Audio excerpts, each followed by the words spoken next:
Decode the world unfiltered. Trump must go now! Trump must go now!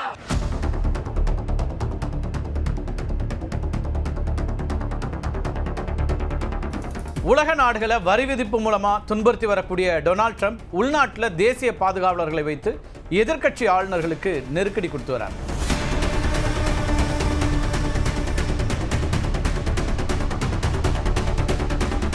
சட்டம் ஒழுங்கை மீட்டெடுக்க மத்திய அரசினுடைய தலையீடு அவசியம் அப்படிங்கிறது தான் ட்ரம்ப்புடைய வாதம்.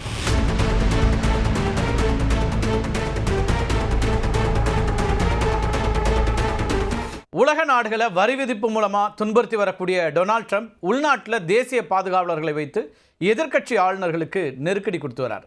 அமெரிக்க தலைநகரான வாஷிங்டன் டிசியில் குற்றச்செயல்கள் அதிகரித்து வருவதாக சொல்லி 2 வாரங்களுக்கு முன்னாடி தேசிய பாதுகாவலர்களை அங்கே களமிறக்கினார்.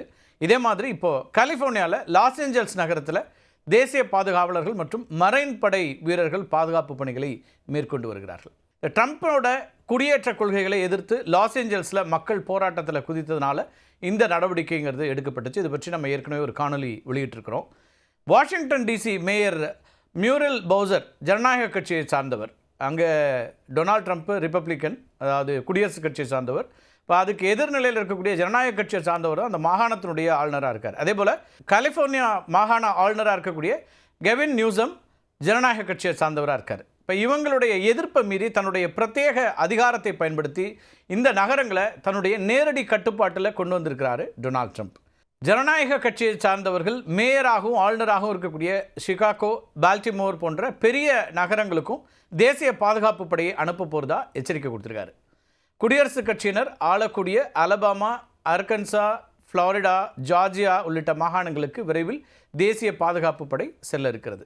அங்கே இருக்கக்கூடிய ஆளுநர்கள் தாங்களாகவே தேசிய பாதுகாப்பு படையினரை கேட்டு வாங்குறாங்க. இதுக்கு அவர்கள் சொல்லக்கூடிய காரணங்கிறது குற்றச்செயல்கள் அதிகரித்து விட்டன அப்படிங்கிறது தான். இதனை மேற்கோள் காட்டக்கூடிய ட்ரம்ப் என்ன சொல்கிறாருன்னா, தேசிய படையினரை முதலில் அனுப்புவது ஜனநாயக கட்சி ஆளும் மாநிலங்களுக்குத்தான். வாஷிங்டன் டிசியில் தேசிய பாதுகாப்பு படையினர் ஆயுதங்களையும் வைத்துக்கொள்ள திடீர்னு ஒரு அனுமதியை கொடுத்துருக்கிறாரு. இது என்ன அனுமதி அப்படிங்கிறதும் நம்ம இன்றைக்கி பார்க்க போகிறோம். அரசாங்கத்தினால் அவங்களுக்கு வழங்கப்படக்கூடிய M17 பிஸ்டல்கள் மற்றும் M4 ரைஃபிள்களை வைத்துக்கொள்ளலாம் அப்படிங்கிற ஒரு அனுமதி கொடுக்கப்பட்டிருக்கு. ஏன் இந்த அனுமதி அப்படின்னு பார்த்தீங்கன்னா, அசம்பாவிதங்கள் நிகழ்ந்தால் கடைசி முயற்சியாகவே தங்களுடைய ஆயுதங்களை பயன்படுத்த வேண்டும் அப்படின்னு சொல்லியிருக்கோன்னு ஒரு உத்தரவை போட்டிருக்காரு டொனால்ட் ட்ரம்ப். இப்போ தேசிய காவலர்களை எதிர்த்து வாஷிங்டனில் போராட்டங்களும் வெடிச்சிருக்குது. நம்ம ஏற்கனவே பார்த்துருக்குறோம். Get out of our neighbourhood, quit your job அப்படின்னு முழக்கங்களை முன்வைத்து வாஷிங்டன் மக்கள் போராட்டங்களை தொடங்கி நடத்தி கொண்டிருக்கிறார்கள். தேசிய காவலர்களை நியமித்த ஒரே வாரத்தில் குற்றங்கள் குறைந்து விட்டதா ட்ரம்ப் சொன்னதுங்கிறது நகைப்புக்குரியது அப்படின்னு டிசியினுடைய மக்கள், வாஷிங்டன் டிசியில் இருக்கக்கூடிய மக்கள் தெரிவிக்கிறாங்க. 7 லட்சம் மக்கள் தொகையை கொண்ட வாஷிங்டனில் ஆயுதங்களோட 2000க்கும் மேற்பட்ட காவலர்கள் சுற்றி திரிவதுங்கிறது அச்சமூட்டக்கூடிய செயலாக இருக்குது அப்படின்னு இந்த போராட்டத்தில் ஈடுபடக்கூடிய பொதுமக்கள் சொல்கிறாங்க. இப்போது சிகாகோ மற்றும் பால்டிமோர் இந்த நகரங்களில் தேசிய பாதுகாப்பு படையினர் பாதுகாப்பில் ஈடுபடுவார்கள் அப்படின்னு ட்ரம்ப் அறிவிச்சிருக்கிறதும் கடும் சர்ச்சையை ஏற்படுத்தியிருக்குது. இதற்கு கண்டனம் தெரிவிச்சிருக்கிறாரு மேரிலாண்ட் மாகாண ஆளுநர் வெஸ்மூர். கூடவே என்ன சொல்கிறாருன்னா, ட்ரம்ப் என்னோட வந்து மேரிலாண்ட் முழுக்க சுற்றி பார்க்கட்டும் அப்படின்னு ஒரு அழைப்பு கொடுக்குறாரு. இதனை நிராகரித்த ட்ரம்ப் என்ன சொல்கிறாருன்னா, மேரிலாண்டில் கொலை குற்றங்கள் குறைந்த பின்னர் தான் வருவதாக சொல்கிறார். பால்டிமோரில் இந்த ஆண்டு இதுவரைக்கும் 84 கொலைகள் நடந்திருக்குதா தெரிவிச்சிருக்கிறாரு நகர மேயர் பிராண்டன் ஸ்காட் அப்படிங்கிற அந்த மேயர்.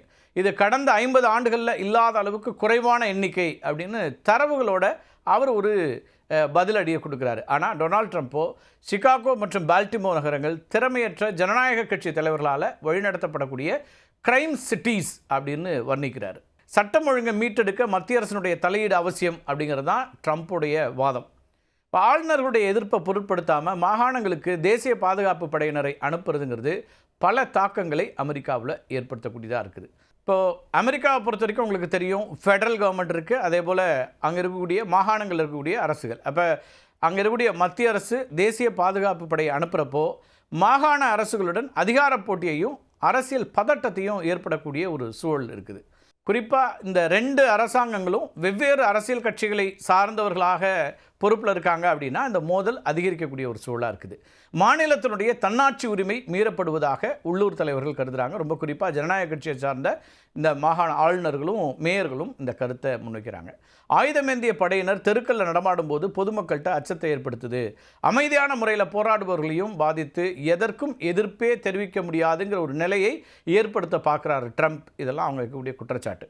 இப்போ தேசிய பாதுகாப்பு படையினரை பொறுத்த வரைக்கும் இராணுவ பயிற்சியை பெற்றவர்கள், அது ஓகே. ஆனால் உள்ளூர் காவல்துறையை மாதிரி சட்ட அமலாக்கத்தில் இருக்கக்கூடிய முழுமையான பயிற்சிங்கிறது அவங்களுக்கு கிடையாது. இதனால் அவர்கள் பொதுமக்களோட மோதல் ஏற்படும் போது எதிர்பாராத வன்முறைக்கும் வழிவகுக்கலாம் அப்படிங்கிறது தான் இவங்களுடைய அச்சம். தேசிய பாதுகாப்பு படையினரால் உள்ளூர் வணிக நிறுவனங்கள் அது மட்டும் இல்லாமல் வர்த்தகங்கள் பெருமளவு பாதிக்கப்படும் அப்படின்னு கவலை தெரிவிக்கிறாங்க. இப்போ தெருக்களில் பதற்றம் நிலவுவதால் வாடிக்கையாளர்கள் வர அச்சம் கொள்ளலாம், இது உள்ளூர் பொருளாதாரத்திற்கு பெரும் இழப்பை ஏற்படுத்தும் அப்படிங்கிறதெல்லாம் ஜனநாயக கட்சியினுடைய வாதமாக இருக்குது. தேசிய பாதுகாப்பு படையினரை மாநிலத்திற்கு வரும்போது அதற்கான செலவுகளை மாநில அரசு தான் ஏற்க வேண்டும் என்கிற நிலை இருக்குது. அப்போ இது மாநிலத்தினுடைய நிதிச்சுமையை கூட்டுதாக்கும். அதாவது மாகாணம், அங்கே இப்போ அமெரிக்காவில் இருக்கக்கூடிய மாகாணங்களுடைய அந்த நிதிச்சுமையை அதிகரிக்கக்கூடியதாக மாறிடுது. தேசிய பாதுகாப்பு படையினரை உள்நாட்டு விவகாரங்களில் ஈடுபடுத்துவதுங்கிறது சில சட்ட சிக்கல்களையும் ஏற்படுத்துங்கிறதும் அங்கே இருக்கக்கூடிய வல்லுநருடைய கருத்தாக இருக்குது. இப்போ உள்ளூர் காவல், இராணுவம், தேசிய பாதுகாப்பு படை அப்படின்னு இதுக்கெல்லாம் என்ன வித்தியாசம் அப்படின்னு ஒரு கேள்வி இருக்கலாம் அவங்களுக்கு. எல்லாமே அமெரிக்காவில் இருக்கக்கூடிய அரசாங்கங்களுடைய ஏஜென்சி தானே அப்படின்னு ஒரு கேள்வி எழலாம். இப்போ தேசிய பாதுகாப்பு படை அப்படிங்கிறது உள்ளூர் காவல்துறைக்கு கொஞ்சம் மேலே, இராணுவத்திற்கு கொஞ்சம் கீழே அப்படின்னு நம்ம எளிமையாக புரிஞ்சுக்கலாம் அதிகாரத்தை பொறுத்த வரைக்கும். யுஎஸ் ஆர்மி அப்படிங்கிறது அமெரிக்காவுடைய முழுநேர சக்தி வாய்ந்த இராணுவ படை. இவங்க தேசிய பாதுகாப்பை உறுதி செய்வதற்கும் வெளிநாடுகளில் போரில் ஈடுபடுவதற்கும் நாட்டின் இராணுவ நலன்களை பாதுகாப்பதற்கும் பொறுப்பானவர்கள். இராணுவ வீரர்கள் தங்கள் பணியை ஒரு முழுநேர தொழிலாக பார்க்குறாங்க. இவர்கள் இராணுவ தளங்களில் வசிப்பாங்க. இராணுவ வீரர்களுக்கு கடுமையான மற்றும் தொடர்ச்சியான பயிற்சிகள்லாம் கொடுக்கப்படும். இது ஒரு பக்கம் இருக்குது.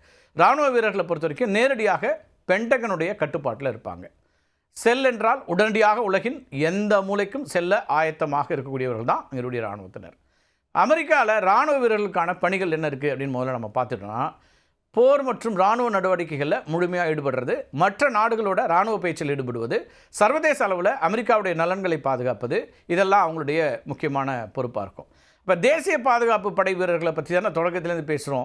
அவங்களுக்கு என்ன அதிகாரம் இருக்குது, அவங்களோட பொறுப்பு என்ன அப்படின்னு பார்த்தீங்கன்னா, தேசிய பாதுகாப்பு படைக்கு இரட்டை பணிச்சூழல் அப்படின்னு சொல்லலாம். இது இராணுவத்தினுடைய ஒரு பகுதி அப்படின்னாலும் அதனுடைய முதன்மை பணி அப்படிங்கிறது உள்நாட்டு அவசர நிலைகளுக்கு பதிலளிப்பது. தேசிய பாதுகாப்பு படையினர் பெரும்பாலும் பகுதி நேர பணியாளர்களாக இருப்பாங்க. இவங்க ஒரு மாதத்திற்கு 2 நாட்கள் மட்டுமே பயிற்சி பெறுவாங்க. ஒவ்வொரு ஆண்டும் 2 வாரங்களுக்கு நீண்டகால பயிற்சிங்கிறதும் இவங்களுக்கு கொடுக்கப்படும். இவங்களை பொறுத்த வரைக்கும் இராணுவ பணியில் இல்லாத போது சாதாரண குடிமக்களாக தங்கள் வேலையை அல்லது படிப்பை தொடருவாங்க. அப்படி தான் ஒரு பார்ட் டைம் மாதிரி இருப்பாங்கன்னு வச்சுக்கோங்களேன். இப்போ தேசிய பாதுகாப்பு படைக்கு இரட்டை தலைமை இருக்கும். வெள்ளம், புயல் போன்ற இயற்கை பேரழிவுகள்லாம் வருதுன்னா, அல்லது கலவரம் போன்ற உள்நாட்டு அவசர நிலைகள்லாம் இருக்குன்னா, அப்போ மாநில ஆளுநருடைய கட்டுப்பாட்டில் அவங்க இருப்பாங்க. அதாவது மாகாண ஆளுநர் அப்படின்னு சொல்லுவாங்க. பெரிய அளவிலான தேசிய நெருக்கடிகள் வருதுன்னு வச்சுக்கோங்களேன், வெளிநாட்டு போர்கள் இருக்குது, அப்போல்லாம் அமெரிக்க அதிபருடைய கட்டுப்பாட்டில் இவங்க நேரடியாக இருப்பாங்க. தேவைப்பட்டால் இராணுவ பணிகளுக்காக வெளிநாடுகளுக்கு செல்கிறதும் இவங்களுடைய அடிப்படை பணியாக, அதாவது தேசிய பாதுகாப்பு படையினருடைய பணிகள் ஒன்றாக இருக்கும். இப்போ சிகாகோ மற்றும் பால்டிமோரை தொடர்ந்து அடுத்ததாக ட்ரம்ப் குறிவைக்கக்கூடிய நகரங்கிறது நியூயார்க். நியூயார்க்லேயும் விரைவில் தேசிய பாதுகாப்பு படையினர் நியமிக்கப்படுவார்கள் அப்படின்னு ட்ரம்ப் அறிவிச்சிருக்கிறாரு. இந்த நியூயார்க் நகர மேயர் தேர்தல் வர நவம்பர் மாதம் நடைபெற இருக்குது. இதில் முக்கிய வேட்பாளராக கருதப்படக்கூடியவர் ஜனநாயக கட்சியை சார்ந்த ஜோரான் மம்தானி. இவரை பற்றி நம்ம ஏற்கனவே 2 வீடியோக்கள் பதிவேற்றம் செய்திருக்கிறோம். இவருக்கும் ட்ரம்ப்புக்கும் இப்போவே 7ஆம் பொருத்தம் தான். இப்போ ஜோரான் மம்தானியை ட்ரம்ப் கடுமையாக விமர்சிக்கிறார். 100% கம்யூனிஸ்ட் லூனாட்டிக் அப்படின்னு கடும் விமர்சனங்களை முன்வைக்கிறார். அது மட்டும் இல்லை, அச்சுறுத்தல் கொடுக்கக்கூடிய ஒரு நபர் அப்படின்னும் விமர்சனங்களை வைக்கிறார். மம்தானி நியூயார்க் நகர மேயரானால் அங்கே தேசிய பாதுகாப்பு படையினரை நிறுத்தி வைப்பேன் அப்படிங்கிறது ட்ரம்ப்புடைய எச்சரிக்கை. இதை கடந்த மாதமே அவர் கொடுத்துருக்காரு. ஆனால் தேர்தலுக்கு முன்பே நியூயார்க் தேசிய பாதுகாப்பு படையினர் வசம் சென்றுவிடும் அப்படின்னு இப்போ சொல்லப்படுது. இது தேர்தல் நேரத்தில் தனக்கு உதவக்கூடும் அப்படிங்கிறது ட்ரம்ப்போட கணக்காக இருக்குது. ஆக மற்ற நாடுகளுக்கு வரி விதிப்பு பூதம் அப்படின்னா, உள்ளூரில் எதிர்க்கட்சிகளுக்கு, குறிப்பாக ஜனநாயக கட்சிக்கு நேஷனல் செக்யூரிட்டி கார்ட்ஸ் அப்படின்னு யாரையும் நிம்மதியாக விடுவதில்லை அப்படிங்கிறதான் ட்ரம்ப்புடைய கொள்கையா அப்படின்னு அங்கே அவரை எதிர்த்து அரசியல் செய்யக்கூடியவர்கள், களத்தில் இறங்கி போராடக்கூடிய மக்கள் அப்படின்னு அத்தனை பேருமே அவர் மீது விமர்சனங்களை முன்வைக்கிறாங்க.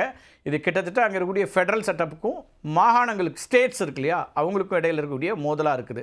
அங்கே இரு கட்சி ஆட்சி முறை தான் பெருமளவுக்கு. 3 கட்சிகள் இருந்தால் கூட 2 கட்சிகள் தான் ஆட்சிக்கு வருவாங்க, பெரும்பான்மை வாக்குகளை பெறுவாங்க. குடியரசுக் கட்சி, ஜனநாயக கட்சி. இப்போ அங்கே பிரசிடெண்ட்டாக குடியரசுக் கட்சியிலேருந்து டொனால்ட் ட்ரம்ப் இருக்கிறாரு. ஜனநாயக கட்சி பல மாகாணங்களில் பொறுப்பில் இருக்குது, மாகாண மேயர்களாக இருக்கிறாங்க, மாகாண ஆளுநர்களாக இருக்கிறாங்க.